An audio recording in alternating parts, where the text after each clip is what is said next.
For October the 30th, 2015, we talk about the Sony announcements from Paris Game Week, Guitar Hero Live, and we ask you about your gaming Waterloo. Welcome to level 126.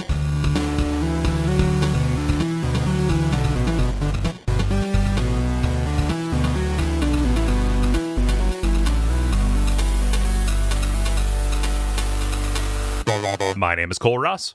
I'm Dennis Furia. I'm David Maismith.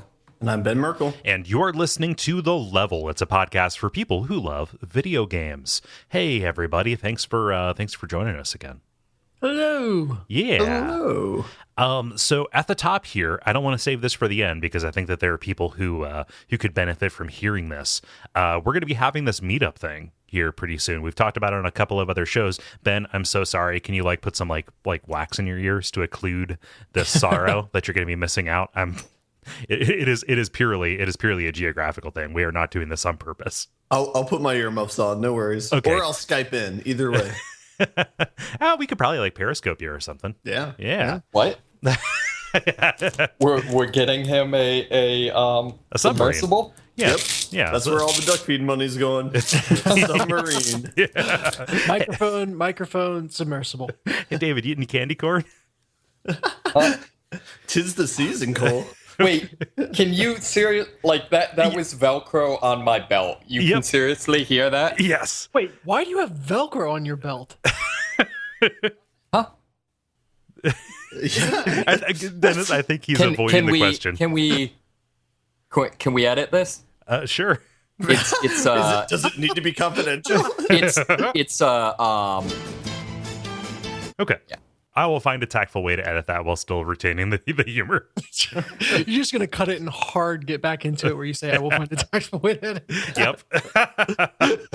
Anyway, so people who listen to other shows on the network know that Gary Butterfield is going to be out here in town, and he and I are going to be giving a talk at the Ohio Game Developers Expo in Columbus, Ohio, at the COSI Center, which is an amazing science museum, mostly focused for kids, but it's a neat place. And yeah, we're going to be talking specifically about Dark Souls and kind of the lessons that can be learned from that. That is happening on November the 7th, and we're going to have a little meetup up there. But primarily of interest for people who want to meet some of the Level folks, possibly, we're going to be having a meetup at the 16-Bit Bar and Arcade in Cincinnati, Ohio, on Friday, November the 6th, from 6:30 to 8:30 p.m. It's going to be awesome. Yeah, so come out. We have a couple of people already RSVP'd. If you would like to join these very thoughtful people who have already RSVP'd, then you can go to Duckfeed.tv/Ohio-2015. And that will take you to a page with all the information about all this stuff and the RSVP buttons. RSVPing is important so that we can let the defense ninjas know who's supposed to be there. Yeah, it's more so I can talk with the people at the bar to ensure that we have enough space. Yeah, the defense ninjas at the bar. Right. To determine whether or not we have to protect our necks. Yeah. Ooh. Yeah. Protect your neck. Yes. So, I don't know. I'm excited about this. This is sneaking up on us. We just got out of PRGE, and now this whole other cool thing is happening, and I don't quite know what to do. Yeah, never has it been more evident than in the past 3 months for me. I feel like that time is completely relative and speeding up. Oh, yeah. Some would say it keeps on slipping. That one was for you, Ben. Which song was it? Who's the artist in the reference that you just made? Steve Miller Band. All right. Okay. It could have gone either way. I know. I love Space Jam. Everyone knows that. Your unabashed love of Space Jam, of all jams, really. Space preserves, a space marmalade. Yeah. It's delicious. Yeah, put that on a space muffin. To be fair, if you're going to jam somewhere, space is probably one of the better places to do it. In space, no one can hear you jam. Which is a shame because it's really baller. Yeah. Wow, I was that close to spitting out my beer. I laughed through my nose so hard I shot a booger out. Oh, gross. Too much. That's just crass. Oh my god. But You guys crack me up. I don't know if we crack anyone else up, but you guys crack me up. yeah, this is a fun show. We are all happy. I hope it comes through. Yeah, so that's the big stuff. Anybody have anything that's happened cool over the past week? Survived my doomsday trip, so that was good. Yeah, with your fussing and fighting fanny pack. Yeah. Yeah. He was fussy for some of it, but not all of it, which is good. I mean, to be fair, again, like when I hear a crying baby on a plane, I'm not so much angry that they're crying. It's more that, I feel like doing that. I feel like acting that way, but I can't. Like, what gives them the right? Yeah. How dare you? We'll indoctrinate him soon enough into manners and such. But no, it was on the whole, the trip was so worth it, and it was great. It was a great time, and we took Luke to the San Francisco Zoo. They have a petting zoo there that he just freaked out at, like in a good way. What did he? What did he like the most? There was one goat that he got. I was gonna guess goat. Yeah, he's kind of a goat kind of kid, I think. But he found himself a brush and just like attacked that thing with it. And this is the most docile goat that I've ever seen. But he was laughing and couldn't get enough of it. So I have to imagine that the petting zoo goats are selected for their patience. Yeah, well, I feel like the point at which they headbutt someone is probably the day they retire. Or that someone just had to deserve it so bad that everyone's like, you had it coming. But goats are like little kids. You give them a can of food and they don't even eat the food. They just play with the can. Was that a pun? Goats are like kids? Oh, no. I was more making it like, they only play with the box thing. But that also works. Works on many levels. Yeah. Have I ever told you guys that goats' eyes like terrify me? Oh, they're horrible monstrosities. They're like squid eyes, right? Sheep have those kind of eyes too. What? It's like double pupils or something. Yeah. Mm-hmm. Yeah. No, I love a goat. Like goats are cute. I have family who raise goats. They're wonderful to pet. Fainting goats are hilarious. But if you look into their eyes, it is like looking into the Eldritch horror of the stars. It's like looking into the abyss. Yep. Fainting goats are hilarious until you find out why they were bred that way, in which case it becomes kind of horrifying. Yeah, well, it's a defect, right? Like their legs lock up, like they don't actually faint. Right, but then they're selectively bred for that, and so you'd keep them around more expensive animals, so that when predators attack, their legs lock up and they can't escape. It's like auto bait. Yeah, like I said, once you realize why they were designed to do that, it becomes a little. I don't know. It's tough, but like that's not why we have them around today, though. Like we have is it? Like, are people using them as their goat alarm system? We've already used the goat filter, so we can't have another goat title. So there's no sense being cute about this. We had a balloon filter too. but like now, like most of their value seems to be like entertainment, even though it could be argued that it's cruel to do it. But I don't know. Most of their value is YouTube videos. Kind of. Yes. Yeah. I just know any sort of predator would have to eat it from the back up, because if they looked into their eyes, couldn't do it. Nothing.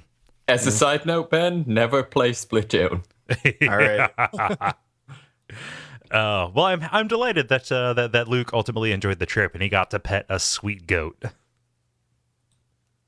Yes, indeed. It was a good time. Nice. That was a lot of silence after that comment. Well, I just found out that there's a new Gravity Rush 2 trailer apparently debuted at the. So I'm like losing my mind right now. Can we go to the brief? I just found a new story. Wait, I want to talk more about this sweet going goat. To entirely be people who just found games they're really excited about? I did not pay any attention to the Paris Games Week, and then all of a sudden this. Yeah. Holy shit. Okay. Well, okay. I'm with Kole. I think we're only scratching the surface of the sweet goat. So goat podcast after all. What's your stance on poultry in a petting zoo? I think it's kind of bullshit. Yeah, no. I like chickens. I like a chicken. Tell me about your chickens. David, you're not going to ruin another episode by talking about the chickens. I've had to cut whole swaths of chicken talk out of the episodes. Dennis is writing expletives to me in the Slack, so I will. that is a lie. But we've got about Gravity Rush 2. We've got the usual kind of show for you this week. We've got the brief, the multiplayer, and the grind, and we cannot start the brief soon enough. Because we're ready to talk about things that are happening in the world of video games around us. Dennis, since you're champing at the bit, let us go to you. Yeah, I haven't even had a chance to read this article yet. It's just Gravity Rush 2 exists. I'm skimming furiously now to see if it's on PS Vita or... There are no regular PS Vita, like there are no first-party PS Vita games in the channel. They said that right before the thing, but then did that turn out to be true? Wait, are they making a game of the thing? Was Gravity Rush, I'm trying to remember now, first person anyway? First party? First party. I believe so. It was treated as a first party. I feel like Gravity Rush as first person would just be like Motion Sickness the game. Oh, wow. That was actually made by the team that made Silent Hill. Or rather, components. Yeah, no, but it was by Project Siren, who some of whom left Team Silent to work on Siren, and then immediately went to work on Gravity Rush. Okay, so this is third party. Yes. Yeah, it was published by Sony Computer Entertainment though, so I think that technically makes it second party. I'm not sure. Well, yeah, I mean, anyone who's listened to us for a while knows that Gravity Rush is just a delight that I loved, and David, I think you loved. Oh yeah, and more of it is great, especially given that the ending, like I think we talked about how the plot of that game just makes no goddamn sense. Right. And then two, the ending kind of really, really set up as like and now they had adventures and of all sorts, and set up kind of a world that would be very sustainable long term over many games. So I'm glad to see that it continues being a thing. Yeah.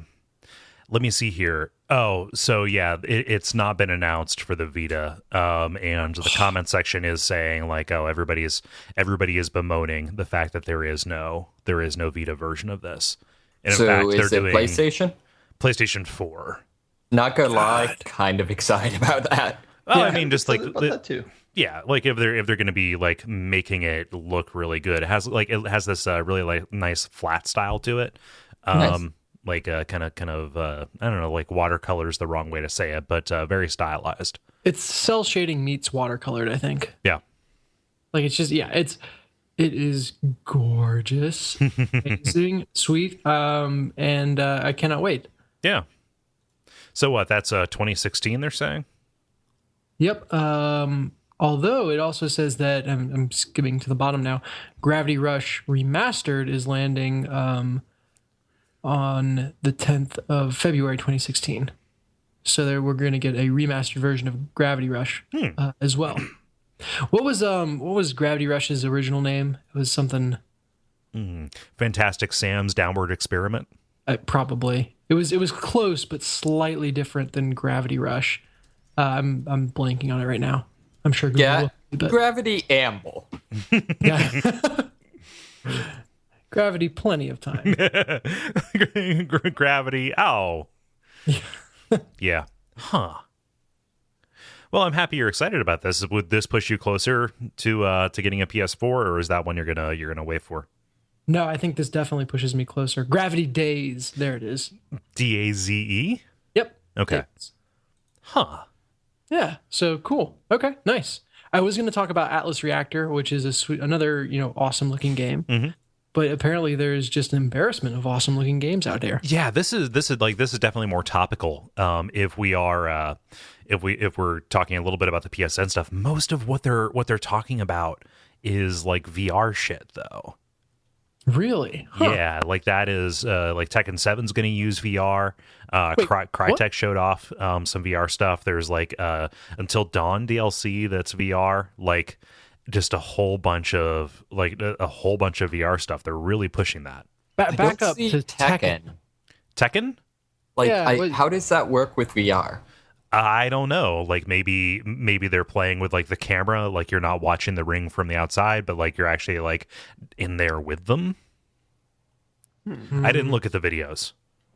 Yeah, I feel like I don't see first person Tekken working real well. It'd just be Breakout or Breakdown. Sorry, Breakdown for the for the Xbox. I remember that one. Yes. Yeah, that was kind of a good game. Yeah. Had a crazy plot. Yeah, there were dinosaurs at one point. Was that the one where like every like you ate candy bars in first person and Yeah. yeah You had to like open the wrapper and like eat it, in multiple bites sort of thing. Yeah. They didn't skimp on reality. Nope, it was basically Trespasser but updated.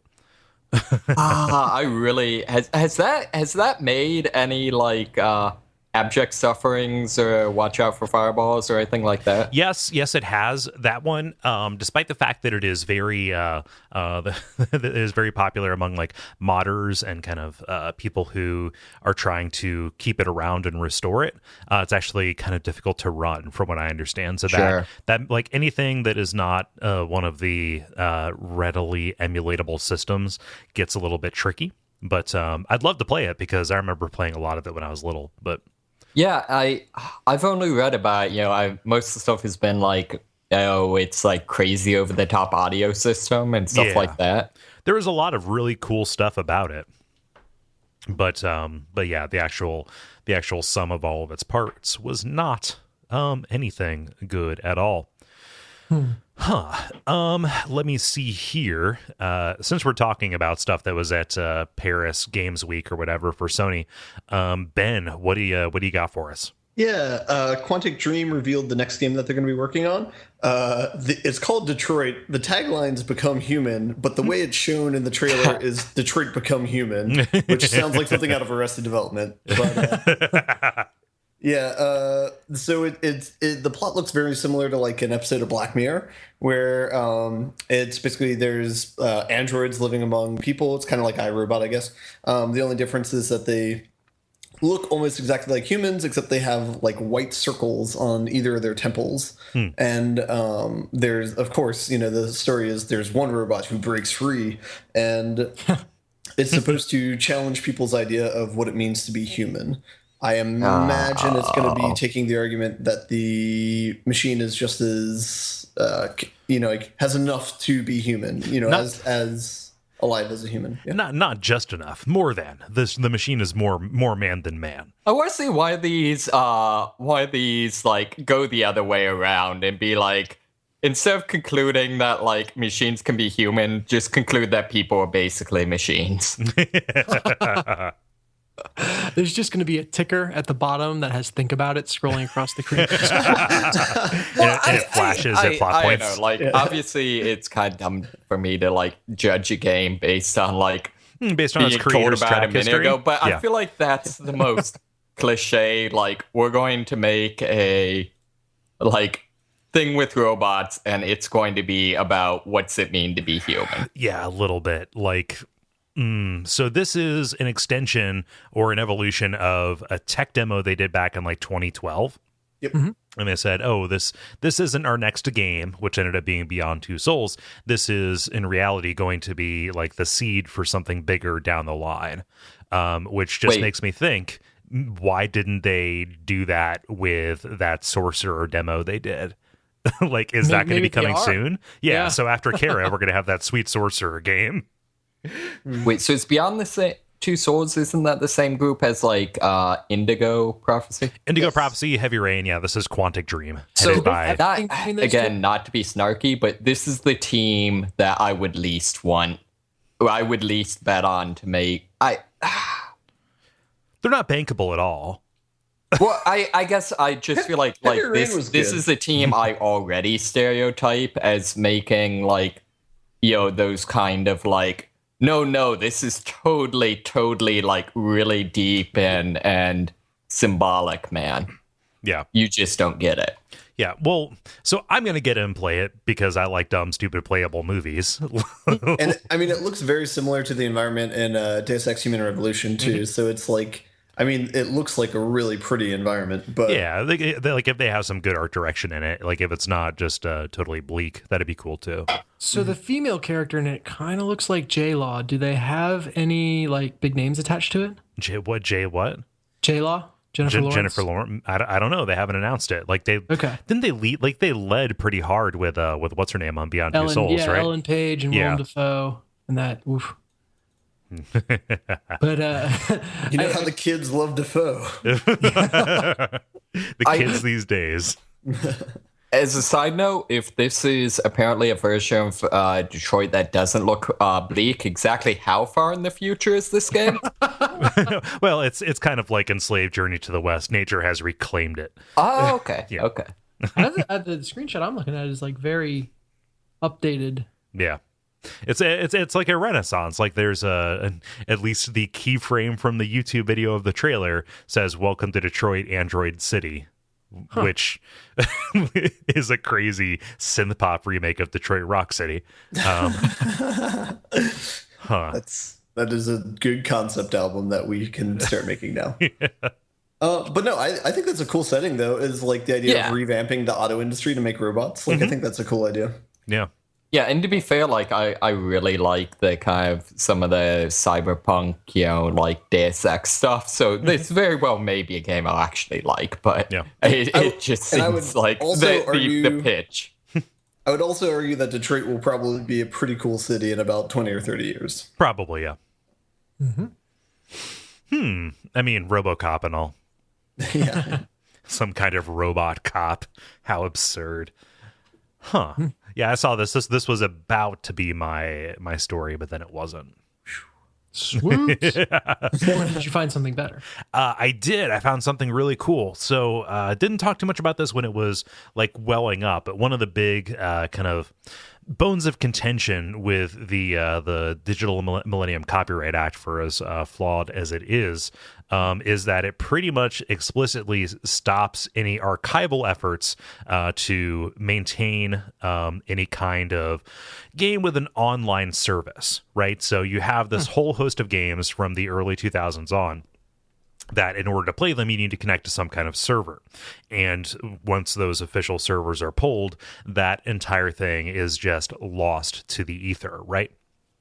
So the EFF, the Electronic Frontier Foundation, has kind of petitioned the government for kind of like clarifications, the registrar there, to say like, hey, can we get an exception for archival purposes if people want to modify the software and spoof the hardware in order to actually make it so that these experiences are maintained for archival purposes? And that ruling came down that, yes, that is something that can happen. So this was a victory for the EFF and people like myself who kind of were very worried there for a long time that just so many of these ethereal things, if it's not like that crazy EverQuest server that is just EverQuest frozen in 2002. Yeah.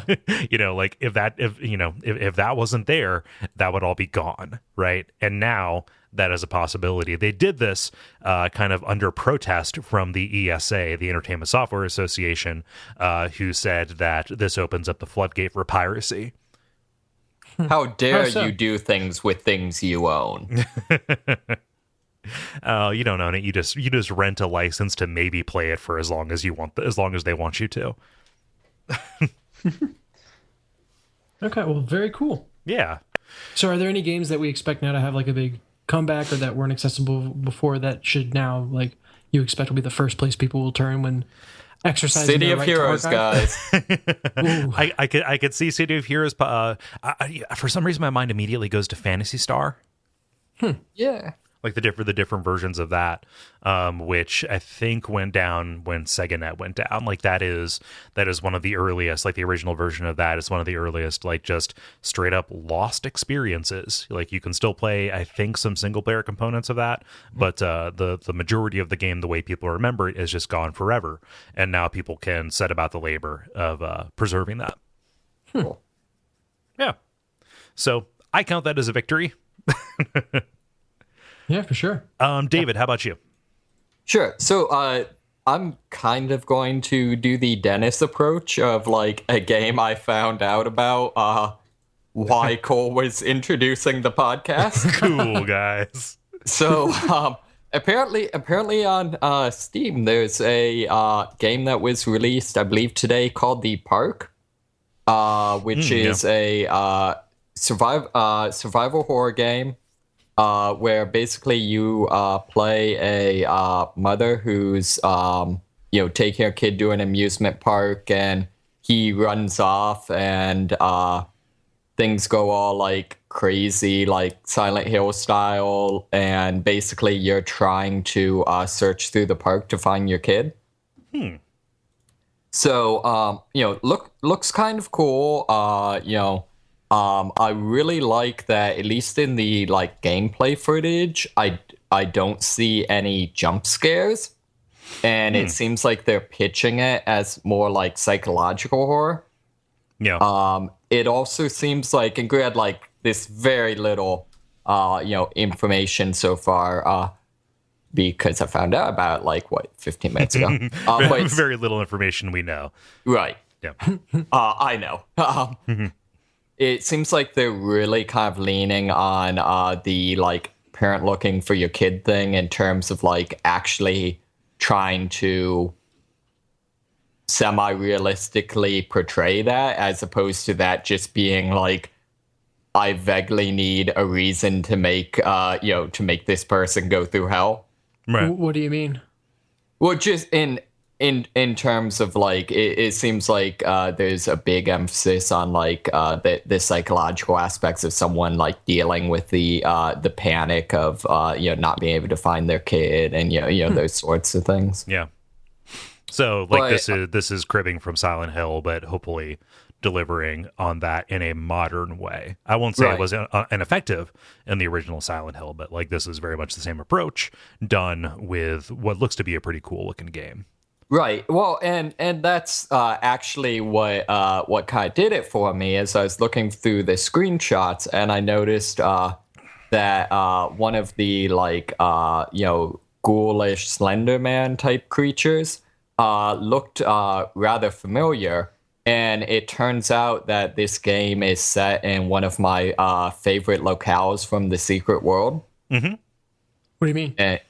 It's made by the team that made the Secret World, and it's set in set in the same universe. It's made by the team that published the Secret World. This is actually the first game developed by Funcom in over 16 years. Their last one was done in oh my gosh, 1999. It looks like they're getting the band back together. Yeah.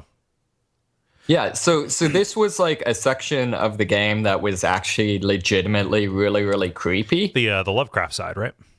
Yeah, this was the second area of the first scenario. Yeah, basically the Lovecraft side, and yeah, it was really well done in the game. So I feel like if you can make something really compelling and creepy in an MMO. Mm-hmm. Making it that in a actual survival horror game is probably doable. Nice, yeah, sure. MMOs, what with all those people around, right? Well, yeah. So yeah, I am purchasing this right now. Nice. Cool. Sold. All it took was creepy amusement park and Silent Hill-esque. Yes. Those are actual Steam tags. It just says Kole. Huh. I love some of the just weird Steam tags. Mm-hmm. Except when they're used for violence. Wait, what? Oh no, just to try and sync stuff. Like that is one of the primary ways that the wildly unmoderated Steam community will try and sync games like Gone Home. Okay. Yeah. Right now. Yep. Huh. Well, that's pretty cool. I'll have to check that out. That sounds like a brief achieved. Done. Multiplayer. A brief achievement. A very brief achievement indeed, because now it is time for the multiplayer, which is our listener interaction portion of the show. Dennis, you posted this question, but I will leave it to you to attribute it. Yeah, so this question actually comes from Ollie, who's been very active on Facebook. in recent days. Glad that he found the show because he's made some great contributions, including this question, which is we want to know about your gaming nemesis. So what level or enemy that, whether or not anyone else has trouble with it, seems specifically engineered to trip you up. So these are the things that just infuriate you that you can't get past. You might watch everyone else sail right through it, but it's in your head.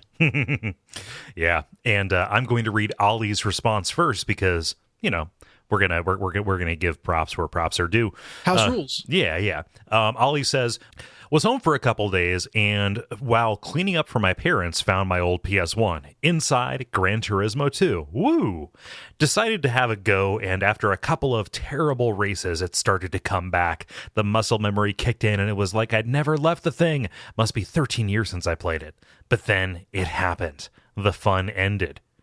As a race went to start, they did a flyover of the starting grid, and there he was, my nemesis, my most hated enemy in the game, my Racer X, the Ford GT40. As a younger man, I could not beat it. Every time it was in a race, I would psych myself out and make mistakes. It would beat me every time. As a kid, I used to imagine the computer was mocking me and would put the car in races it shouldn't have been in just to get at me. Sure enough, I didn't beat it yesterday either. I quit and left it. Someday, GT40, I'm going to stick a potato in your tailpipe. Pour some sugar on you in your gas tank till you're dead. It's a white whale, only it's a red car. Yeah, so this whole topic, elsewhere on the network, we call it our waterloo. Sure, yeah. Yep. Like this is what is your undoing? Mm-hmm. Yeah. And especially in those racing games where they have the AI stuff. Ugh, like rubber banding. Yeah, there we go. Ben, what does Glenn say? Glenn says, for me, it's anything that involves an avalanche of side content. I'm looking at you, Dragon Age Inquisition. What do you mean? You don't want to fetch 10 X's?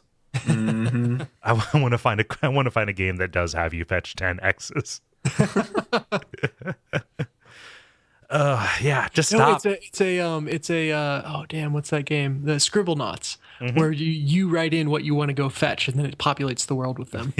In Metal Gear Solid, if you place the markers right, you can go to A and then take it to B. So, oh, see, here, I thought you meant like you have to like go fetch your 10 ex-wives or something. No, you're thinking of the Scott Pilgrim versus the World game. Yes. Damn it, beat me to it. It's apparently a really good game. Yeah, awesome music in that too. Yeah. So here's the answer to that question: don't. The only way to win that game is not to play. Let's see here, Ben. David. What does David say? David says fast-paced, precise platforming. Last escape sequence in Ori and the Blind Forest took me almost 2 hours. The sequence, when done correctly, is about 2.5 minutes. Oh man. Do not play the final level of Dying Light. Like I think for me, I think in general that's sort of like was it like the last chapter of the Dark Tower series or whatever? You're just better off just being like, and then the story ended. No, you're not. Just finish the goddamn thing. I stand by my decision. I know you do. I'll break one of these days. Yeah, you will. I'll be having the worst day ever, and I'll be like, you know what I'm gonna do? I'm gonna make it weirder. That's what you're gonna do. I was about to say you're gonna make it worse, but I don't think you're gonna make it worse. If the rest of the seventh book didn't do it for you, like it didn't make you like, I don't know. I'm a big fan of the seventh book, so like this is I'm speaking from this fictive person, like this not fictive. I'm speaking from this commonly held opinion that I don't hold. Yeah. Dennis, what does Mike say? Mike says my nemesis comes from Mega Man X. This is one of my first games, so understandably I was pretty terrible. Chill Penguin stumped me for a week. My progress was slow and messy, but I refused to give up. After all, that robot girl blew up Boba Fett to save me, and then said that one day I could be strong too. For like a 5-year-old, that kind of plotting goes like gangbusters. That's a dude, by the way. His name is Zero. Yeah. I don't think anything could top the feeling of beating Vile, but too late to save my buddy Zero. Then I got to the goddamn fucking spider. I literally could not beat this boss as a kid. I tried and tried, but was simply not coordinated enough for the challenge yet. I stewed for at least a year, oh my god, practicing the rest of the game with all the intensity of Whiplash. When I finally killed the spider, I felt like I had come into my own. I was finally good at this game. Even Sigma, a notoriously difficult final boss, gave me less trouble. Now I breezed through the whole game. My kid reflexes too hardwired to fade away. Yeah, no doubt. It's been 2 decades since, and I still can't put that bastard in the ground enough times. Yeah. When he said like Whiplash, I was just imagining him like looking at his picture of Mickey Rourke in Iron Man 2, not having a chair thrown at him by J.K. Simmons. Yeah, that fucking spider. See, the thing is, his pattern is really unpredictable, like where he's going to go. He moves very quickly, and that you have these shots that do a lot of damage, but him making contact with you does the most damage. Like that, like I was able to beat him once when I was a little kid, but when we redid this 4 years ago for Watch Out for Fireballs, I had to use save states.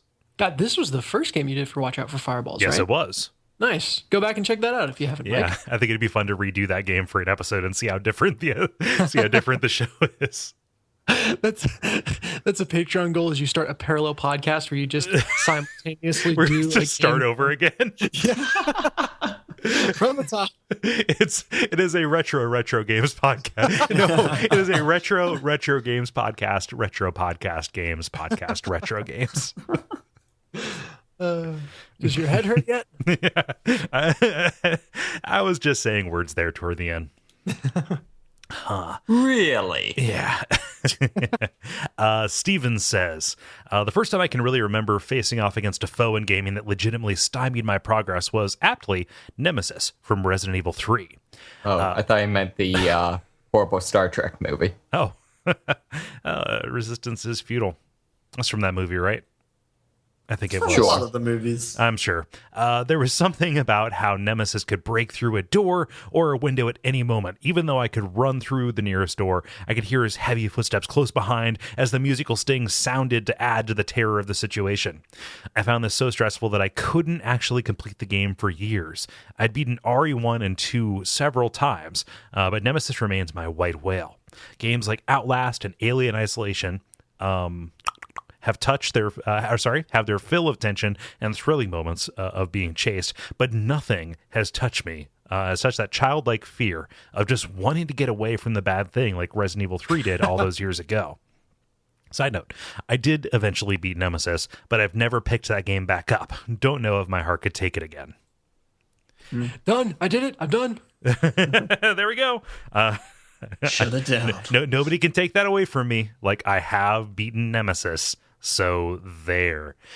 Yeah, so even though Mr. X in Resident Evil 2, Mr. X in Resident Evil 2 did break a few of the rules of the world, like the fact that Nemesis could follow you through so much of the map and could open doors, really did, I don't know, like if you were used to the, I would like to take somebody who hasn't played any of the series, get them over the graphics and the controls, and have them play Nemesis first and find out if it does scare them as much. Because I think the scariest thing about Nemesis is that he can chase you through doors.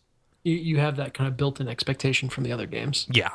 To be fair, I haven't played any of the series that are survival horror games. So yeah, but I mean, I don't know. 4 doesn't really have doors. Like, it has them, but like they're really big areas. Like, yeah, they're not like loading screens, I guess.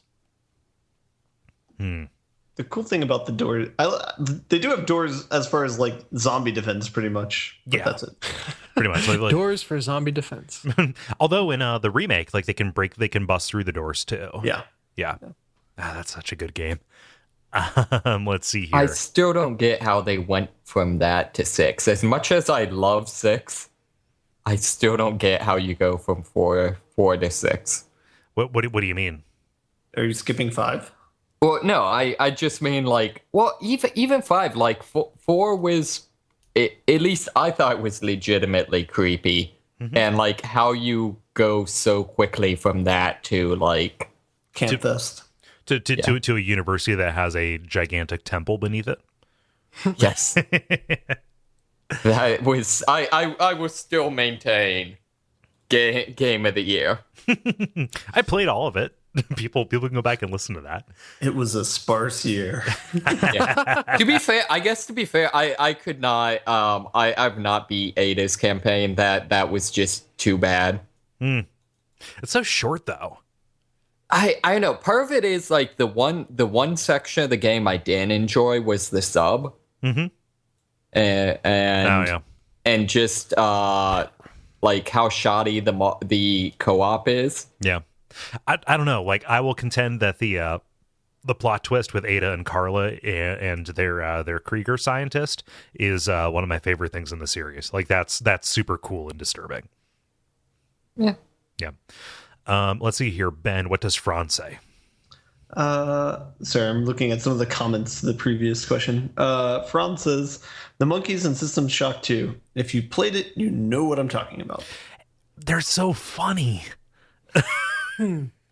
It's super early in System Shock 2, but the ship that you're on, they have these space monkeys that they brought with them, and they've been doing kind of like techno psychic experiments on them. Like, this is a world where basically psionics exist, or biotics, like in Mass Effect.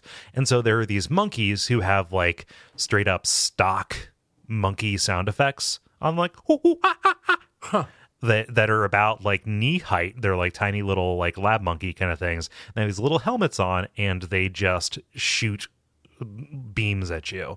And maybe I haven't gotten to when the monkeys stop being funny, but like they're super cute with the little hats.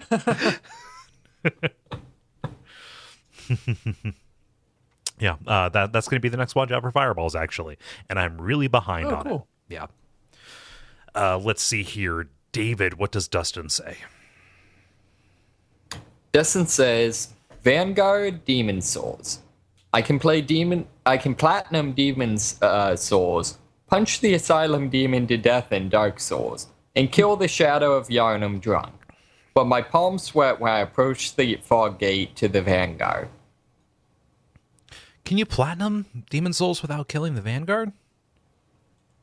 I'm positive you can. Like, it's not like a main, like that's the Cthulhu like demon that kills you at the beginning, and then you encounter him again like in World 4, like 4-1. Yeah, I was gonna say he's not even like a boss proper. You can run past if you need to, right? Yeah. Like he's just guarding the ramp down into the kind of catacombs area. It is possible to beat him when you first encounter him, right? It is, yeah, but then you go into it's basically the dragon god encounter, except you don't have the ballistas. So it like that is a forced death. Gotcha. And you get some kind of good items from that as well. Huh. Yeah. So I wonder if he's talking about the first time, truly the first time, or just at that later point in the game. Like, I have to imagine that platinuming it is not contingent upon beating the Vanguard. I feel like you're maybe overanalyzing this. Maybe. Sorry, I don't. Can you? I don't.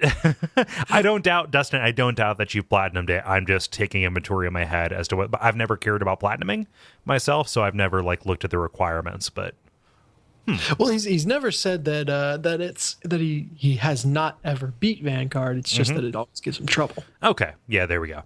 I can see that. Dennis, what does Sam say? Sam says, I haven't touched Tekken 3 single player since I unlocked Gon, and that was 13 years ago. Is Gon hard to unlock? I have no idea. Somebody, Ollie, actually posted not a screenshot, but an actual photograph of his television where he was fighting, playing Tekken 3, so he was not fighting Gon. This is King versus Lei. Huh. Oh, Gon's a little like dragon dude. Huh. Probably like an optional character, like one of those really OP kind of folks. Sure, yeah. Folks. Folks. Huh. Yeah. Fighting games, sometimes they have those. Very Yeah. Omga Moose says, as a counter to David Petroco's answer, slow, paced, precise platforming, kind of like Zen in Half-Life. If it's slow, I think too much about it, and I fall every time. I eventually cheated to get past Zen. Meanwhile, fast-paced stuff is easier, and the faster the better. Never failed at the Battletoads bike level after all. Onga Moose, I about said your real name. I'm sorry, Onga Moose. You never died in the biker level. Huh? It was so good for you. Good stuff. Yeah. Let's see here, Ben. What does Phil say? Phil says, "The arrow traps and Spelunky. I love that game, but getting shot from something I can't see in order to avoid it is kind of garbage, especially since it usually knocks me into a pit because reasons." Spelunky. Honorable mention, music blocks in Super Mario Maker. Those things suck. They suck bad. What do music blocks do again? So those are the bounce a bit, right? Yeah, they're the bouncy blocks. Oh, okay. And I think so. What I think happens is that they don't quite follow the timing of any of the other music blocks in the series, either from 3. I don't think they show up in World. Gotcha. I think they're in the new Super Mario Brothers kind of franchise. It was like a half step removed from the timing that you have ingrained in your subconscious. Right. And so that there are very difficult levels that are built around these music blocks that are, you have to time your jump off of them perfectly, like your bounce jump. If you do too early or too late, you just kind of get this little dud jump that makes you fall to your death. Yeah. And if you do it perfectly, you get that loft that you need. And it's apparently frame perfect. Huh. Yeah. So I've had trouble with them. I've seen playthroughs of other people's levels where they're talking about oh no, anything but music blocks. Yeah. Not So the music blocks. How much of Super Mario Maker is that sort of stuff? A fair deal of it. I seek out some video playthroughs of those kind of levels because they're fun to watch people suffer through. If you jump around, oh, okay. It took you half an hour, but you finally figured out how to do this. It's not terribly fun to play, and their algorithm for determining level difficulty is a problem. Yeah. Yeah. Yep. But those music blocks definitely they piss in the punch. Yeah. Let's see here, Ben. What does Phil say? Oh wait, nope, you already did that. Yep. David, what does Kilo say? Sure. Kilo says Final Fantasy IX. It was given to me for my birthday one year and froze within an hour of play. I got a new copy in university and my memory card corrupted. A friend lent it to me, then moved away with it a week later. Now I have it on PSN, and by God, I'm going to finish it. It had better be amazing. Final Fantasy IX is great. One of the best first discs in any of those games. Yeah. I've actually finished the first disc of that game and did not continue playing it. Oh, okay. So contradicts me then. That's cool. I know. Lit vote. No, sorry. That sounded like it was my choice and I hated the first disc of the game. I quite enjoyed it. I just got distracted and lost momentum. So this kind of sounds like my experience with Final Fantasy VII, just where the PC port was so incredibly bad that it would take a half hour to load and crap like that. Didn't it play your cinematics upside down? Yes, too? it did. A huge reason for playing that game, at least at the time. Yeah, I don't know. It also I end up with a really weird I don't know It creates a weird situation within as a video game fan of I don't like Final Fantasy VII. I got to the Shinra building and got bored. Okay. But how much of that was kind of tainted by your kind of bad port experience? I think some from column A, some from column B. I think a lot of it was. I feel even for a JRPG, I think at least early on, it does a poor job of explaining itself. Yeah. Yep, it is a poorly translated mess. Yeah. Huh. So let's see here. Dennis, what does Drew say? Drew says Mike Tyson. Yep. See, I know what he means, but I just like to imagine that it's just like Mike Tyson, like randomly, like someone, like, you know, there's a ring at his doorbell. He goes, opens the door, and gets punched in the face. Tyson! Just somehow he got on Tyson's bad side. And he's got the resources to, like, really hold a grudge. Huh. Yeah. I don't know. Like, I can't remember if I've ever beaten him in on the NES version.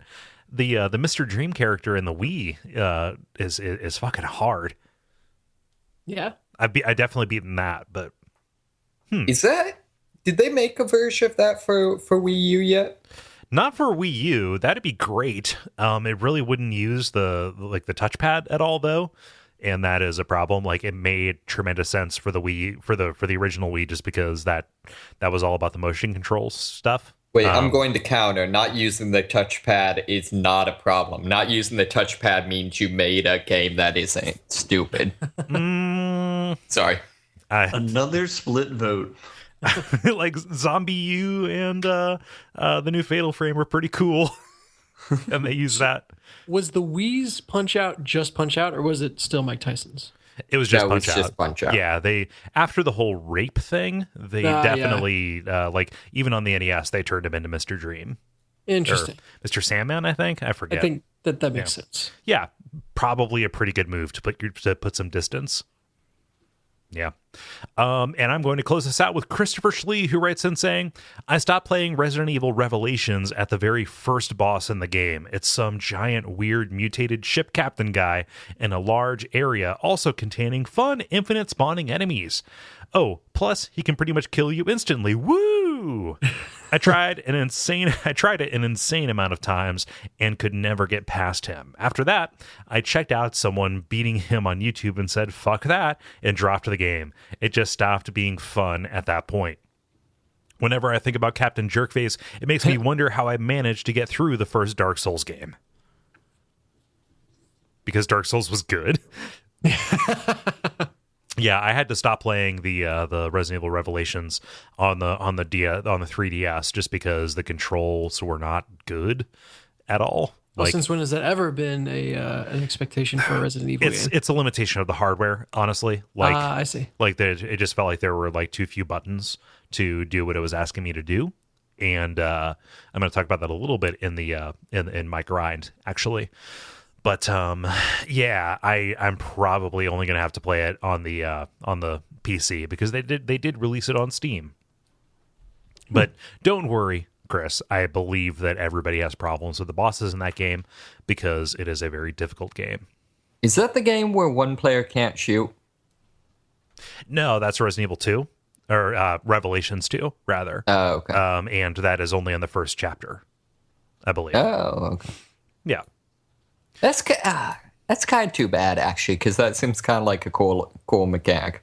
I don't know. Yeah, so that is everybody. Let's go through ours. Dennis, how about you? So mine is anything having to do with the spinny hat or flying blocks in New Super Mario Bros. Wii. Oh, yeah? So probably in any Mario game, but whatever the flying hat is, like, I just always find ways to kill myself with it. Mm-hmm. And the fact that to activate it, you're physically shaking the controller makes you feel that much more stupid and infuriated when it like sends you to your death.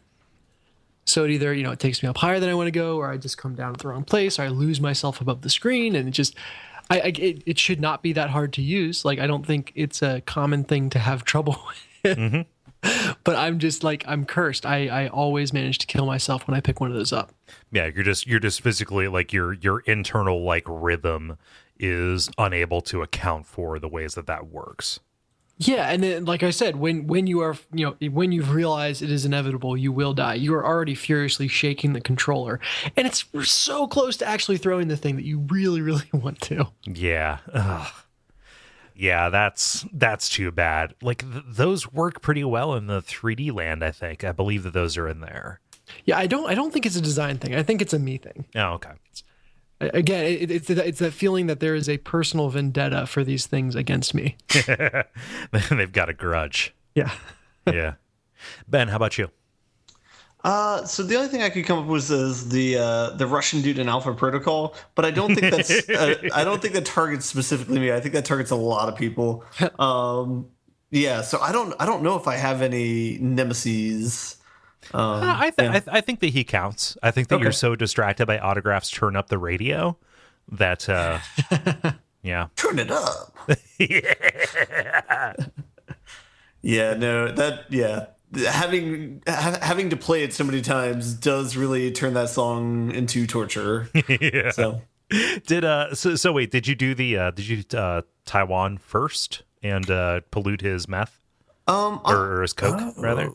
No. Yeah, that's the way to do it, because he instead of powering him up and making him go faster with his knives, that actually slows him down. That is the secret to that, and you only know that if you do Taipei and the weird crazy conspiracy theory guy who tortures the guy with laundry detergent. Yeah, voiced by I think Nolan North. He offers you like a Stephen side Heck? mission. Yeah, Stephen Heck. He offers you like a side mission that you can order him to taint to taint a shipment of cocaine with like rat poison or something like that. Tainted Blue. Yep. Wait, but with like Alpha Protocol system, can't you just one-shot anyone with a headshot? No. Like bosses are a little bit of an exception to that. Okay. Yeah. Yeah, I can see that though. I forget that guy's name. That is a super memorable boss fight for the presentation. But yes, he is very difficult without that. Without that trick. David, how about you? Yeah, this one for me was kind of tough. I'm sure there are ones, but I really had trouble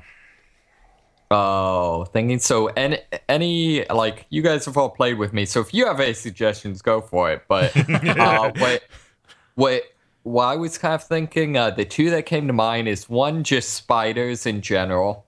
Okay. Oh, sure, yeah. And then the other is in Diablo 2. There were enemies that were lightning enchanted enemies. You know, that was one of the random modifiers. Mm-hmm. And basically what it made is every time you struck them, they would release like these little like lightning charges that, you know, went along the ground. And so it was really easy to like all of a sudden run into a crowd of these and like release a bunch of attacks and then all of a sudden just get zapped. And it was really weird because they ended up being like just disproportionately hard, where there's a similar thing with in that game actually with the third level, the shaman guys who breathed fire and just could drop you just insanely fast even if you were very over leveled. So the other thing that came to mind, but I can't actually remember the details, is I remember one of the enemy factions in City of Heroes was just very disproportionately difficult, but I can't remember which one it was. I don't know. Yeah. So. But no, I think those first two are good examples. Yeah. I'm going to go with mine real quick. I think one of the like couple maybe of Dark Souls bosses that I have not been able to beat, the one that comes to mind is the Smelter Demon from Dark Souls 2. Dennis, do you remember this guy? Smelter Demon. It's not the Ceaseless Discharge. That's Dark Souls 1. No, that is in Dark Souls 1, and there's a trick to beating that guy. Oh, is the Smelter Demon the one that you go into like the circular arena and he's right there? Yep. Yeah, Okay. so Yeah, Smelter Demon... That's a bitch. I know, right? So it's an optional boss, but if you're not navigating the Iron Keep smartly, you're not going to realize he's optional, and there's a way around him. So basically, you kill him in order to get a very valuable kind of checkpoint in the middle of at least what was in the original version, one of the hardest areas of the pre-Drain Lake game, in that, like, the first half of the game. And this guy... so already you have kind of a dearth of shields that can block 100% physical. Like most shields that you get in the game do not let you soak all of that damage to endurance. However, this guy attacks with both physical and fire, and there are only 2 shields in the entire game that will block 100% of fire damage. Also, can't you get the there's like a dragon hunter shield or a knight shield. You can get the Drain Lake shield, but that for a good part of the game requires, like, you have to put stats into strength in order to do that. Okay, yeah, I guess I've always played characters that. Right, fair enough. Yeah, and also it's relatively heavy. Like, getting that isn't too much of a problem. However, like, there are only 2 shields that block 100% fire, and this guy attacks with both physical and fire, which means that all you can do is avoid him. Even if you do soak the damage, it's gonna do enough to you that 1 or 2 hits is going to take you out. And here's another thing. He gets more aggressive every time you take him down a phase, and in the middle of that, when he charges up his sword by sticking it into his flaming demonic core in his torso, he is not vulnerable to damage, and in fact, when that animation is done, he does an AoE at the end of that. Doesn't he also do just kind of like residual burning damage to you the entire time? Oh yes, when you stand close to him as well. But that is more in the last. So, like, I've tried sorcery, I've tried pretty much everything. And even after I've gotten the shields that can block all of that, and after I've respec'd in order to use it, like, I can't beat this guy. And also, in the Crown of the Iron King DLC, there is a harder version of this guy at the end of the optional dungeon. No. Yep, except this time he's blue. Well, and there's also just as, you know, once you finally beat that, you walk back into that room and there's the what's the guy's name there? The Pursuers? Yes. Yeah. Yep. So just one last fuck you from that area. I think that might only be in New Game Plus though. No, definitely in regular New Game. Definitely in. I thought the first time through. Oh. Yeah, he's definitely, because I remember getting the crap scared out of me, like, oh jeez, yeah. I thought I was done with he's it. actually pursuing me. Yeah. So yes, that is my great shame. I've admitted to this on Bonfire Side Chat. Disregard everything that I say about any of Dark Souls if you want to, if that's your get down. But yeah. Hate the boss fights in the Souls series so much. I generally like them, but this one is just somehow explicitly designed to fuck with me. It's just they get rid of literally everything I like about Dark Souls. But anyways, yeah. So yeah, that's mine. Thank you everybody for responding to this, and thank you Ollie for submitting a really good one. Yeah. If you want to participate in these, you can go to facebook.com/The Level Podcast and watch for these to go up on Tuesday afternoons most of the time. Additionally, if you want to submit any prompts, you know the channels. This one came through over the Slack, over Facebook. But any of those will do to get those to our attention. Yeah, and hang out in the Slack in general, even if you don't have questions to suggest. Yeah, it's fun. I like it a lot. The grind. Now it is time for The Grind, where we talk about the games we have been playing over the past period of time or so. David, since you were not here last week, I'm going to throw to you. Sure. I've mainly just been addictedly playing Destiny. Okay. Really? So, the new DLC? Say that again? The new DLC? Yes. So I beat the Taken King DLC. And it's really well done. I really enjoyed it. There are some neat set pieces. There's a couple of there's a couple of segments where they kind of change things up, and they'll like put you in situations where they're very, very explicitly like, you can't survive this run. Huh. The final boss fight is actually really cool. It does a lot of stuff with and actually the final boss fight's very cool. And then there's actually one you unlock afterwards that's really cool, where the entire boss fight takes place in complete darkness. And so when you hit an enemy, kings. Huh? The 4 Taken Kings. That's a Dark Souls joke. Sorry. Oh, fair enough. Yeah, so when you shoot an enemy, like, they'll flash, and then also, like, most of the enemies, like, eyes will glow, stuff like that. So you're basically playing this boss fight where you vaguely know where enemies are, but you can't you can't really see the train. And they do a lot of stuff with, like, the boss will, like, appear, like, right behind you, and you have to either get out of the way or, like, shoot him enough to interrupt him attacking you, stuff like that.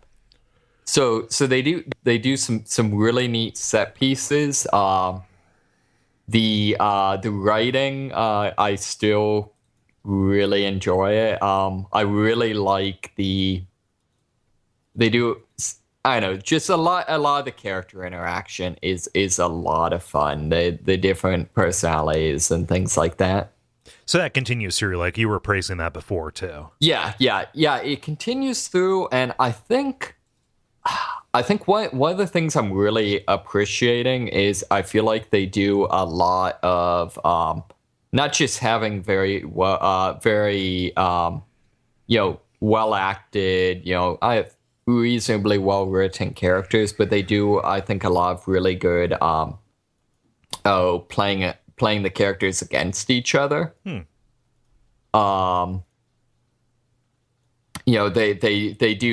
do a lot of things where basically one of the other characters will tell you what a character said in your absence. So they'll do things where you'll kind of end up getting that character's stereotypical, who they are, but filtered through this character that's actually telling it to you. And just overall, I think a lot of it's kind of like, it's not necessarily revolutionary, it's just more interesting. Like one of the mission you get right after beating the game is you unlock the area that the expansion takes place in. You unlock it for just, their patrols, which is kind of open world, just run around and kill things. And the way they play that mission is, you have to go plant beacons around in order, so we can navigate this area. And so it's just like the most incredibly boring, like, go here, and here, and complete these events so that we make sure the mechanics that exist. But then, like, the way it's written is basically the guy that gives you the mission, the hunter leader, it's basically written, it's work that he was actually supposed to do that he's pawning off on you. And so it's the thing where, like, it's just like that. It's not really that great from a story standpoint, but it's just, they sat down and were like, how can we make this a little bit more interesting? So, like, it sounds like they're learning from Blizzard, because I feel like World of Warcraft, even though it was pretty goofy at the start, was more self-serious than it even was after, like, the Burning Crusade. Sure. And so the fact that they are that Destiny has evolved to the stage of, well, we can't think of anything more interesting for you to do, but we can at least make the trappings more interesting. Sure. At least bodes well for the fact that they kind of know what kind of game they are. Style counts for a lot. Yeah, definitely. I agree. To me, I almost feel like it's this weird, like, I'm watching what happened with World of Warcraft. I'm, like, watching it in fast motion, I feel like. And I feel like there's actually a lot of things that are like that. I feel like they're getting a little bit smarter with not to piss off like hardcore people, but like realizing that catering to hardcore people is kind of a bad idea. Well, I mean, it sounds like a substantial portion of this was not like high-end raid content. Right. Well, yeah, but they still do the asinine, like, we're going to decide that certain things won't have matchmaking. But that's a whole another thing. So so that's really cool. They've done a much better job. Like after you beat the campaign, there's then a bunch of kind of the story shifts into like you then kind of cleaning up the fallout of, everything getting wrecked up. And so there's a lot of content. Like I still haven't beaten all the story content. So that's kind of cool. It seems like they've kind of are getting a handle on actually doing like some end game stuff. So that's been really enjoyable. They've just started. I just noticed yesterday. I think it's maybe been going for like a day or two. They instituted a Halloween event. Oh, so, with the Thriller dance. Yeah, they released the Thriller dance is now a emote you can get, although that is a microtransaction. Although everyone in the game has been given enough currency to buy that they can afford it. So, but you can unlock like some helmet items that are like masks. But I think my favorite part is you get a mission to go around to in like the main hub and collect candy from all the main NPCs. And it's like a one quest kind of object study or whatever on like all of these characters' personalities. And I think my favorite is all of the characters give you candy, and then you go to the character that is like the grimdark, like trapped in the hive, that character, and she gives you a box of raisins. She is so completely ruined. Yes. Yeah. So overall good, although the one thing that's like kind of killing me is I actually ran into a fairly significant bug. One of the things they added is swords as a weapon, and so you can unlock these with a quest after you beat the set primary arc. You can only get one per character, and then there's another quest line that upgrades it to an exotic quality, which is the highest quality. Okay. And basically, I've completed all the requirements to start that quest, and the quest won't start. And it's kind of the problem here is there's not much in the way of workaround because you can strictly only get one per character. There aren't it's not like there's alternatives, like there's only these quests the only way to get exotic swords, stuff like that. And it turns out that Destiny has absolutely no tech support. Did you run into a problem? Did you run into a tech problem? That sounds like a tech problem to me. Yeah, I suppose. Yeah, so no, it's not like you missed a piece of content that you have to finish. You're supposed to finish before you can do it. It's just missed a flag somewhere. Right, exactly. And so yeah, I'm generally very, very tolerant of bugs in games like this, particularly MMOs. But I feel like if you're going to make an MMO, you have to have game masters that people can contact. Yeah, sure. For like exceptions when the system breaks. Right, exactly. And are there any forums you can post on? Yes, there are, and I have, and yeah, no help. Basically, like there are some legitimate. Oh, well, when I say legitimate, there are some recognized bugs that can lead to this situation. There's some of the requirements for actually completing the quest are kind of dumb. There's for example, you have to get like 400 kills with a certain element, which works well, except that if you're playing the Titan, the tank class, their version of that element is entirely defensive.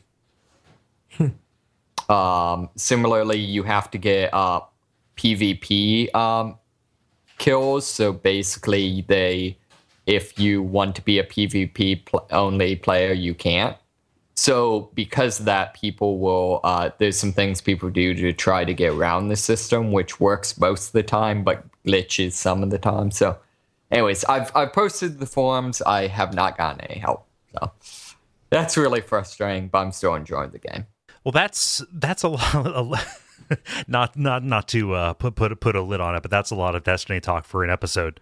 Sure. Is there anything else like wrap up thoughts you have for the Taken King? There's something maybe next time I'll talk more fully on, because it's kind of interesting to me. But I think the big thing I'm interested in is I'm wondering where they go next, just because I feel like they can't really follow up with the Cabal, or maybe even the Vex, or I'm sorry, the Hive or the Vex, which are the kind of the classes or the enemy groups that feature in the Taken King and the original story arc. Like, following up on them would basically kind of be the DBZ Dragon Ball Z effect of like, but there was secretly an even more powerful person, which is exactly what they'll do. Like, I'm hoping. I mean, they have 9 more years of, and waiting beyond the stars was a threat that was only being kept out by this other thing that you killed. Yeah. So I'm interested to see what they do, just because like. The other factions don't seem like they could really support a story, at least in a viable sense. So or in a at least the types of stories they've been telling so far. So I'm interested to see how they do this. Yeah. Huh. Yeah. Well, yeah. So let's see who wants to go next. I can go because I've just got one. Okay. I finished Danganronpa while traveling. Oh, cool. Yeah, you were texting with me about that. Yes, it gets so good. Yeah. Which you kind of, in the type of game or in that type of story where kind of, the people are trapped in some sort of twisted game, you kind of have to know that the we're outside the rules now part is coming. Mm-hmm. But it just feels so good when you get there. Yeah. So that, it's fun to cross that. And then I think the game did a good job of not outstaying its welcome once it had hit that point. There's definitely an acceleration to the game to where I literally fell asleep playing it one of the nights. Oh, just because you couldn't force yourself to stop, even though you had a biological need to. Yeah, I could not put it down, and literally like woke up and started playing again before anyone else was awake. Like I was trying, because I knew we had a full day, and I was like trying to cram in as much as it's like, having 2 chapters left in a book. Yeah. It's your vacation book, right? Yeah, exactly. Yeah. So, and I very much kind of treated it that way, but I think the game closed very strongly. Like I was very happy with the way it ended. Yeah. And so that's one of those things that you're always a little bit nervous about. Especially because the story kind of gets pretty out there. Yeah. And so you don't want it to be on 2 souls and just get so out there that you kind of lose it, and you're just like, okay, this is dumb now. But the ending felt very true to the characters, and did not try to tie everything up too nicely. I don't know if that's too much, saying too much about it, but it ends on a cliffhanger, like you would expect a series that a series this dramatic that has a sequel, like you would expect it to. And like I'm just now playing like not the second game, but like a spin-off that is like the third official US release, and we're like just barely getting into what that is. Like to what you're getting out there. So and I wasn't sure when it does kind of end with an unanswered question, like this thing that might or might not be true, like all the characters open the door essentially to find out, and then it kind of ends, which I don't know if that's saying too much about it. But that was fine by me. That felt good, to be left to wonder about which way things went. And I aside from the thought of that sets up a sequel. Well, if there had only been Danganronpa, I think that would have been fine. Does the second game start by like immediately saying what they came out to? No. Okay, good. Well, that makes me happy. But yeah, definitely set me up well. I want to go back and play Virtue's Reward, like I've said, and I want to go back and get into Danganronpa 2. Yeah, when I have the chance. But yeah, a great experience on the whole. Yeah. I mean, so it's mostly about the story at that point. Like since you last spoke, we had already talked about like the mechanics, right? Like we'd already talked about what it forces you to do in the midst of a trial, right? Or an argument where you're trying to shoot at the specific thing. Like, did any of the kind of like mini game stuff or the complications really like stick out for you as being especially good or bad? I would say mostly they fall in that category of didn't outstay their welcome. Like the game knew not to harp on any one thing too much. So, that's not what you're there for. The mini games are not the central point of the game. Yeah. So they kind of serve their purpose and then stepped aside and was like, okay, you do your thing with the story now, which is what you want. I thought of the three different mini games that are there. The rhythm-based one was the most out of place. Yep. So basically there's when someone kind of loses it or doesn't want to hear what you have to say or is kind of like talking over you, there's kind of a little mini rhythm game where you kind of shoot down their arguments in time and eventually shut them up, for lack of a better way to describe it. And that was fine, but the freakouts that people had to facilitate that minigame felt a little out of place or a little bit forced. And then it just wasn't that fun because you essentially hammer down the ultra button or whatever it is that allows taps that are out of rhythm to hit. And I never quite ran out of that gauge before the mini game was over. So it felt like it felt out of place. It was a little bit forced, but then again, I could just kind of force my way through it and be done. Yeah, I mean, it definitely does. Like they're building to a climax, like an artificial climax in the argument, and then they suck all the wind out of the sails by forcing you to do this thing to make it more like a game, but that's not what you're there for at that point. Yeah. Yeah. But overall, I mean, I was happy with the mini games. Especially the puzzle element of it. I could always kind of see my way there, and I only actually failed for lack of knowing what to do once in the entire game. Yeah. And I think I was set to just medium on both the action and the puzzle difficulty. Okay. Yeah. Huh. Cool. Well, I'm super happy that you liked it. Yeah. Yeah. It's a nice little fun. Another game on the Vita that is I just would not have come to otherwise. Yeah. Well, it's something that extreme in so many regards. It's hard to you're never quite sure when you say like, hey, this thing is good. Like you could have just as easily bounced off of this and said like, God damn it, Kole, you're an idiot. So as I do from time to time. But no, I also think I would not have liked to sit down in front of a TV and play this game. Yeah. Like it felt like the right kind of game to have on a handheld. And it made me think, I, for shame, have not finished Her Story. Just kind of lost momentum on it. And I need to find a place to pick it back up. Yeah. I almost would prefer to have Her Story on a handheld because I think it just that kind of game lends itself to. I mean, it's a straight up iOS game. Like I know that you probably have it on like Steam, but like you can get it for your phone. I did not know that. Yeah. Really? Well, there we go. See, there's someone felt the same way I did. Did it release on that originally? And that someone was a developer. Yeah, it came out like concurrently with all of them. Oh, okay, very cool. Yeah. Well, there you go. Go for it, man. Nice. Yeah. Do you have anything else, Dennis? No, that's it. It was a week of travel for me, so I getcha. So got in the mobile gaming. Yep, a Vita game worked great for that. Ben, how about you? Okay, so I got Metal Gear in the background, so everyone we've talked about that enough. I did pick up a new game this week, the Talos Principle, which came out like a year ago, but it just came out for the PS4, I think a week or two ago. Yeah. So I started playing that. I'm only maybe about an hour into it or so, but it seems somewhat interesting so far. It's very much in the style of Portal.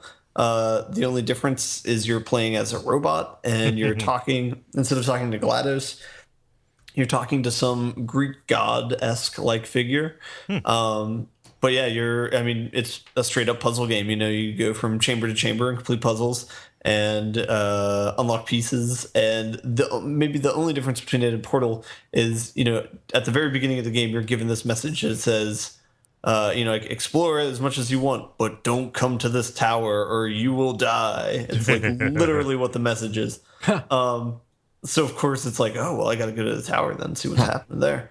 I too have read Genesis. Yeah. So I guess, from what I can tell, that's the premise of the game right now so far.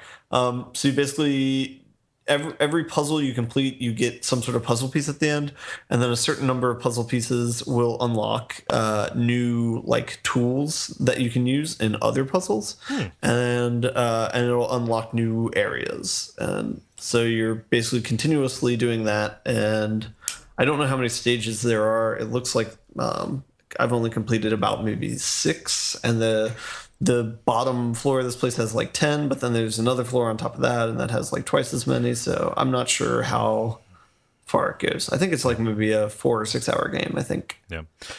What do you think of the aesthetic? It kind of feels like a Myst kind of like game, where it's like a Greek courtyard, oceanside sort of area, but you're a robot and you're like typing on computers and stuff. So it's kind of like this weird technology meets nature sort of thing. So maybe that might be why I get the Myst vibe from it. Yeah. So. This kind of makes me think of The Witness. Yeah. Same kind of vibe. Yeah. Whenever that comes out. I think it has a release date, like it's early 2016. Okay. Yeah. Yeah, so there's not much to say about it now. I think it's just a basic puzzle game. So if you're into puzzle games, then it has plenty of stuff there. I don't know. The narrative seems kind of generic, where it's like, what is the nature of being? Yeah, or like Detroit. Yeah, or Soma, like anything that has to do with robots and AI. Yeah, and all of it's like very like conspiracy theory-esque, where it's like, what's really going on here? Like I'm not getting the whole story. I'm going to slowly figure out and maybe escape the area that I'm in, So because robots have not read Genesis. Yeah, not yet, I guess. I don't know. Yeah, and one of the side things is like you receive a lot of the narrative through like computer terminals, which is okay, but yeah, I don't know, but the puzzles are interesting enough. So again, I would recommend it if you're into puzzle games, basically. Are there any mechanics that are unique to that game? So right now the main tool that they give you is they give you tools that are called jammers, and they basically shut down any sort of machine. And so the typical machines in a puzzle, there will be like force fields that you can't walk through unless you jam it. There's like sentry guards, these like orbs that kind of float back and forth. They're like the torture droid in episode 4. But you can jam them and they won't move. But they self-destruct if you get close to them. So you basically have to stay away from them unless you jam them. And then there's turrets, again, similar to Portal. But if you jam them, they won't fire at you if you walk in front of them. Yeah.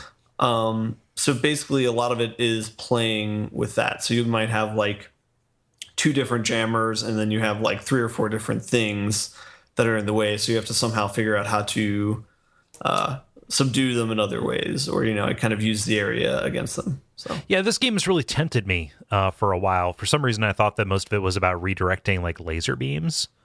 That comes up. So that's like the first like additional tool that you unlock. Okay. So I have started to do a few of those puzzles, but I haven't gotten too deep into that. Mm-hmm.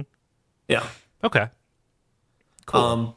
And from the look of it, there's another tool that I'll unlock soon, and then I imagine there's more tools in other areas. But for now, it's like 2 tools on the first floor that you're in. So is the story like pure think about it, or is there anything like new, unique, like a new spin on it, like at least in the presentation of it? I haven't seen too much unique yet. I think so. Like one of the things they allude to in the beginning of the game is kind of like what your purpose is there as a robot, and of course it's to solve puzzles. Is they work, but they like allude to there's a bigger reason why you're solving these puzzles, and so I feel like a lot of that's kind of like a trope in games. I mean, so it'll be interesting to see what the reveal is and maybe get a look at the bigger picture. But yeah, I would say there's not a lot of new ground in the game. But I mean, it looks kind of pretty, and it's a decent puzzle game. So yeah. And this is first person, by the way. Yes. Yeah. Mm-hmm. Nice. Do you have anything else? That's it. I mean, Metal Gear's going on, but that's kind of in the background. So yeah. And just it is a game that you play ambiently sometimes. Yeah. Cool. Well, I will go ahead and cut in with mine. You make it sound like you're interrupting with it. Oh, guys, can I talk about the games I've played? What you been playing, dude? Okay, cool. I have been playing Guitar Hero Live. Oh, all right. Yeah. So I went out and I picked up. I got the 2-guitar one because in case I have anybody over, I would like to be able to play with them. But yeah, I've been playing this and. So there is so much that's ridiculous about this game, like in a good way, like very enjoyably ridiculous. But like every choice they have made is laughable and like did they mean it to be that? So the actual core of the play is still like Guitar Hero ass Guitar Hero. I didn't talk about this several months ago, but like back during the summer, I was down on Cincinnati's Fountain Square for like this event with my family. Like they were in town. I was like, oh, there's something happening there. And Sony had a booth set up. What? It was really weird. And it was set up across from the main music stage with like these country artists playing, and Guitar Hero Live was there.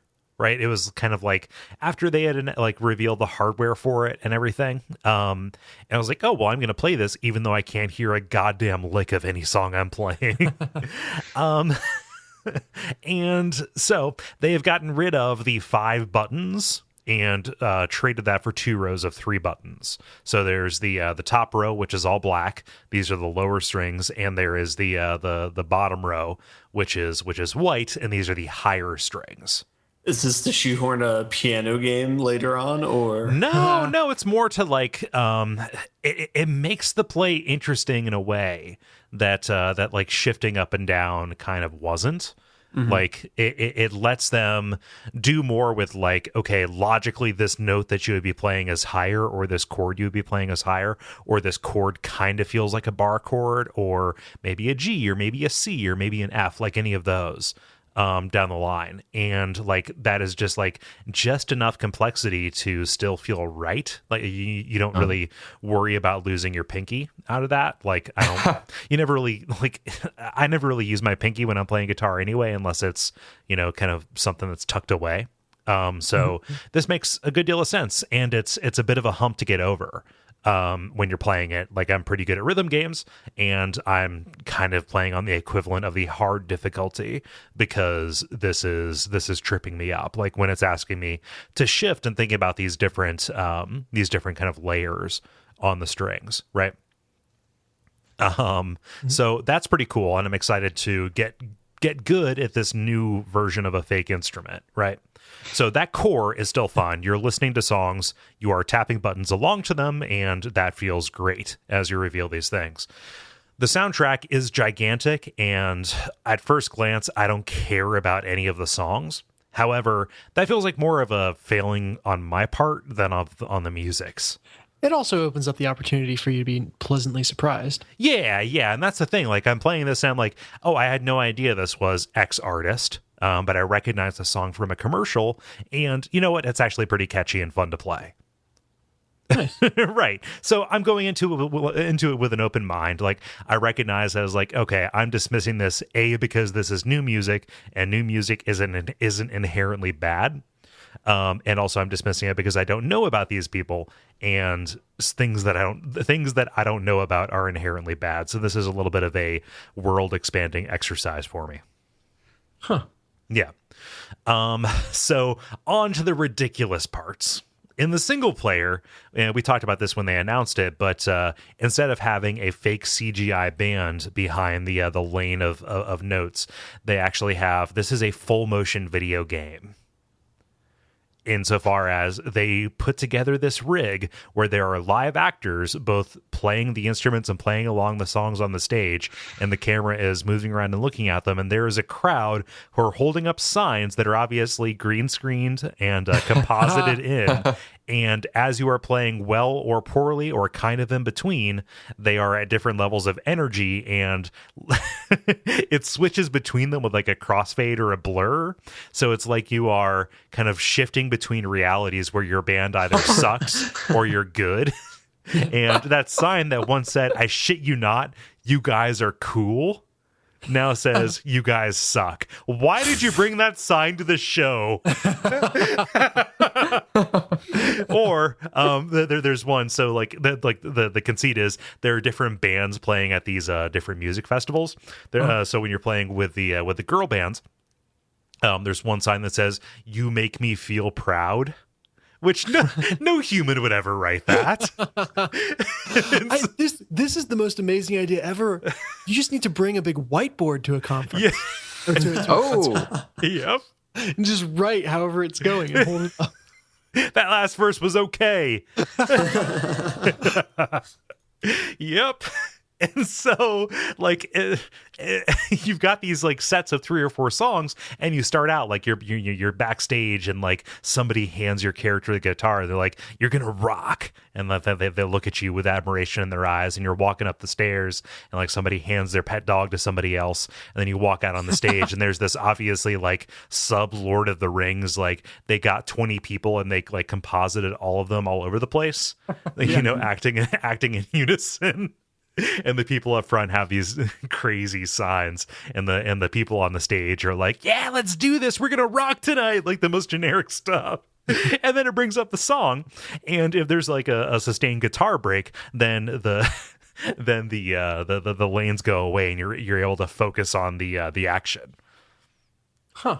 Which it sounds like that might not be a good thing. Oh, it's delightful. So good or so bad it's good? Pretty much, yeah. I'm not even appreciating it on an ironic level. Like, I'm just kind of like, this is hilarious. It's so bad. Is it? Do you think it was self-aware, or is it I have to think it was. I'm good. Cole, you're like the captain of the Guitar Hero ship. You're just going down with it, riding it out. I like rhythm games, and it's like this seems new, and I would have gotten Rock Band, but like in order to get a hold of all of my hundreds of songs that I have bought, I would need to buy an Xbox One. Sure. So, wait, what is this? No, so like they have the ability to like port your songs forward, which is great from like last gen Rock Band games over to like the new one, Rock Band 4. However, it's only like within the same ecosystem. So PlayStation goes to PlayStation 4 and Xbox 360 goes to Xbox One. And so in order to hold on to my library, which is valuable, and also to use my instruments, which are valuable, I would need to buy a $350 system that I do not intend on actually playing, except to use as a Rock Band accessory. So this was the cheaper of the two options. And did Rock Band 4 do anything new other than new songs? Like it does stuff with like solos and things. Like it's more of like an update. Like this, like Guitar Hero Live does way more new. like just like ridiculous amounts of stuff new. Like not all of it great. Like I said, some of it laughable, but like I'm playing this, having a great time. Good. Yeah. And then in the multiplayer version of this, which is like Guitar Hero TV, like you are tuning in, and instead of having these live performances, you're actually playing over top of music videos. Okay. You know, for all these songs, which again, music videos, those are great. So I want to watch those behind this as they're going along. I'm still playing the songs, and I'm getting a taste of like, you know, here's the video for the screaming trees. I nearly lost you, which is hilarious. But as it goes along, and like this live feed, this 24-hour thing that has like blocks of like, here's rock, here's indie, etc., is this place where you can just like join in and play the same song with everybody and have this kind of ongoing like leaderboard kind of thing, and gain these kind of like free to play points on the back of it, and get a chance to play these songs that you otherwise wouldn't have access to without buying them explicitly. Or you can use these free to play points that you get to like buy plays. So you can just go around and say, you know what, I just want to like browse and like try out a song. And then you get these points to like get a play. So I'm going to try this. Nice. And then if I want to buy it, I just buy the song, and it's available for quick play. So it's like a rental. Kinda, yeah. So the game has music videos and rentals. So it's like a time machine. Yes, this is like 90s the game. Yeah. So people are reacting negatively to the free-to-play side of this, which I can understand. Like, you can pump money into this to get more like plays, but if there's a song that you really want to play, like, you're gonna buy it, right? It's like $2. Mm-hmm.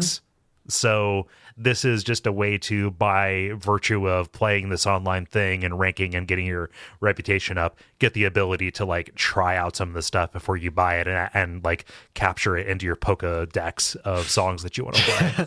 So is it something that you would want to do? Pokédex? Yeah. Pokédex. Oh, that's great.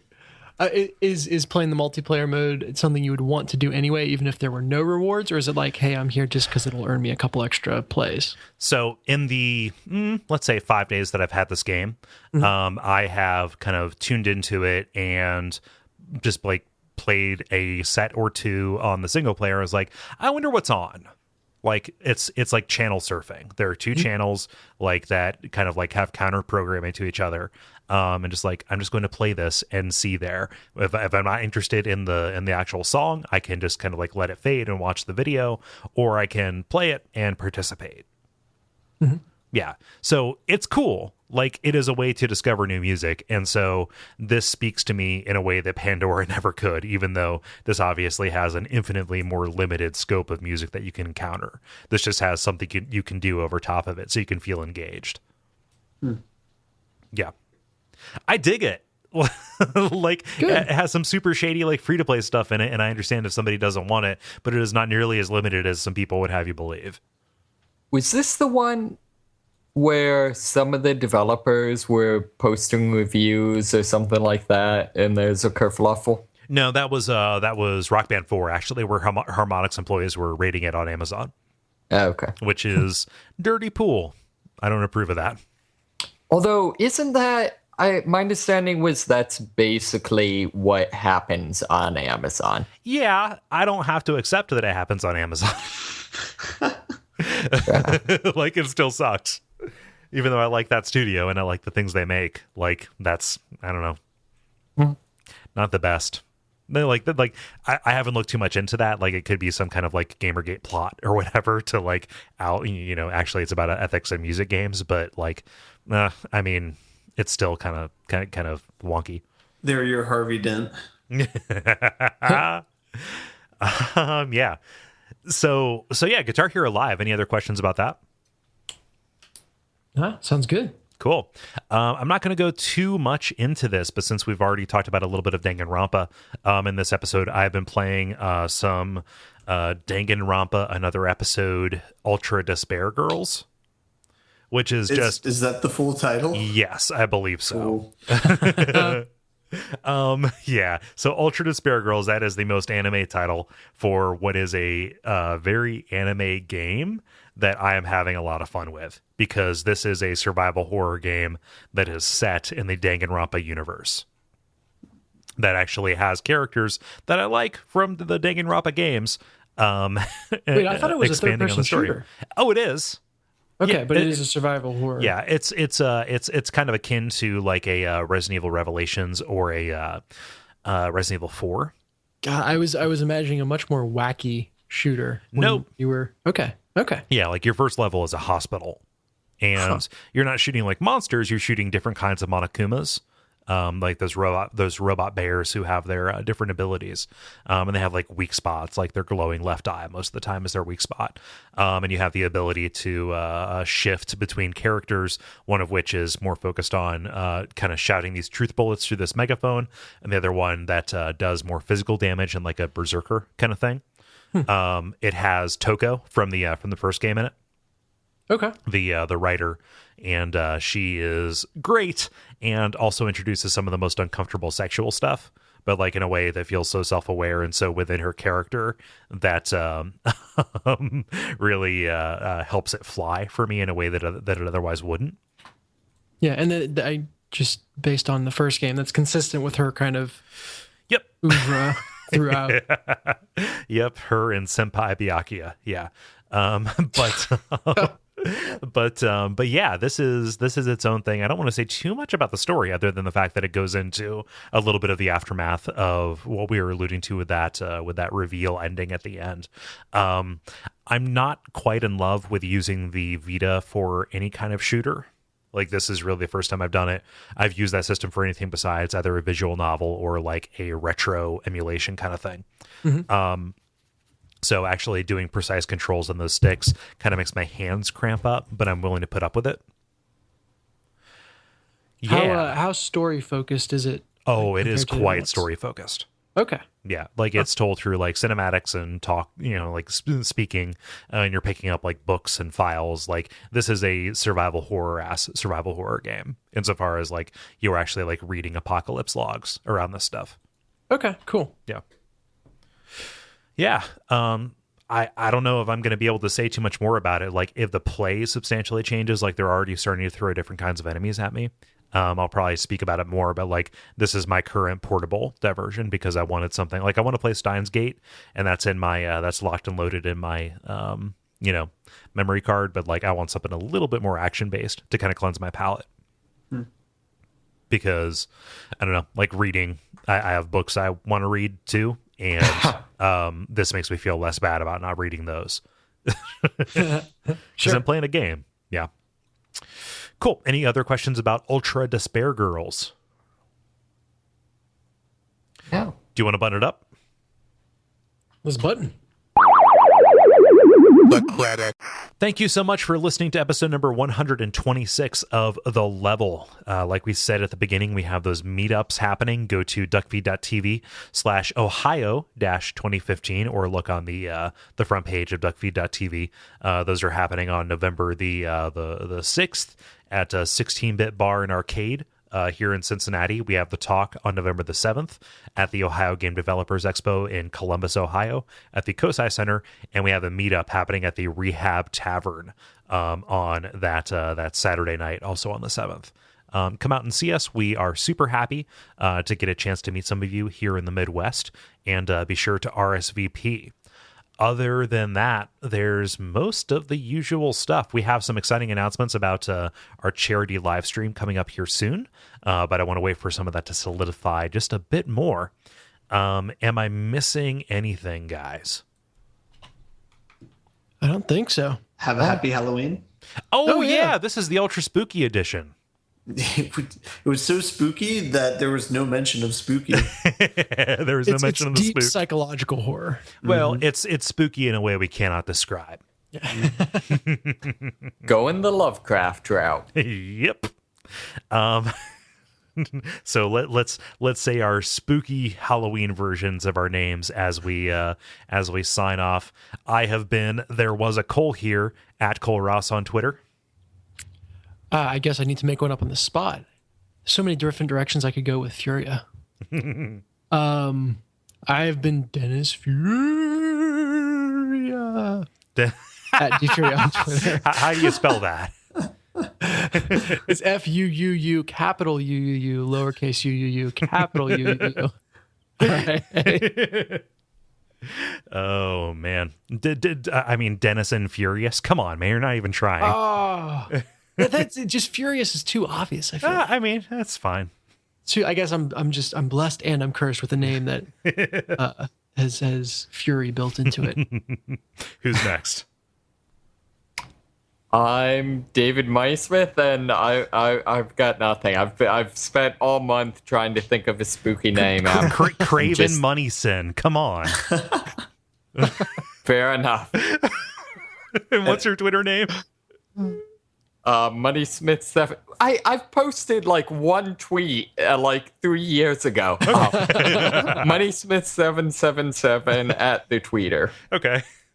And I've been Ben Murderkill at Merkleiser on Twitter. That's how you do it. Go on. Mm-hmm. Good night.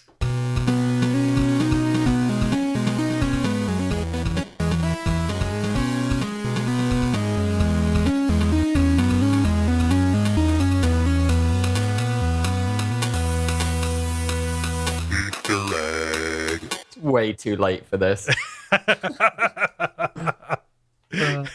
Come on, Craven Moneyson. It's so easy. Yeah. Well, no, I guess you gave one for me. Does anybody have a title they want to throw in? I liked Polkadex. And then there was one really early on. I forget what it was now. It'll come to me like at 2 a.m. So, but yeah, Polkadex is the one that I like. Right. David, Ben? I agree that there was one early on, and I also forget it. Okay. David? I'm going to abstain. Okay. So I've got Space Marmalade, Space Muffin, Fantastic Sam's Downward Experiment, The Kids These Days with Their Defoe. With their what? With their Defoe. Like, as in Willem Dafoe, the actor. Okay, yeah. I thought you said Defoe. Nope. Tainted Blow. The Four Taken Kings. The Polkadex. Nice. I remember what it was. It was a variant on what you had. In space, no one can hear you jam.